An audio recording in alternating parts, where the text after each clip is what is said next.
नमस्कार, तुमच्या सर्वांचं स्वागत करतोय आपल्या चॅनलवर। मित्रांनो, एकनाथ शिंदेने जळगाव, सोलापूर आणि त्याचसोबत नंदुरबार नंतर आता पुन्हा एकदा मोठा दणका देण्यात आलेला आहे आणि त्यांना हा दणका दुसरा तिसरा कोणी नाही तर त्यांचा मित्रपक्ष असणाऱ्या भाजपनेच दिलेला आहे।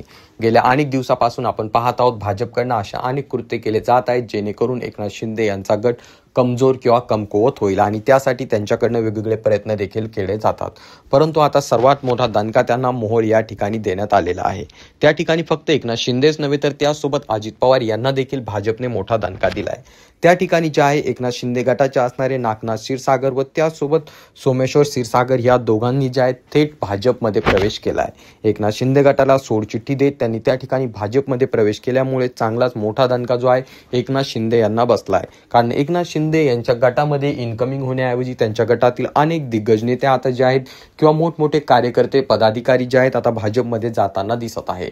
त्यामुळे पुन्हा एकदा एकनाथ शिंदे यांना दणका भाजपने दिलेला आहे। यावर तुमचं काय मत आहे खाली कॉमेंट करून नक्कीच सांगा।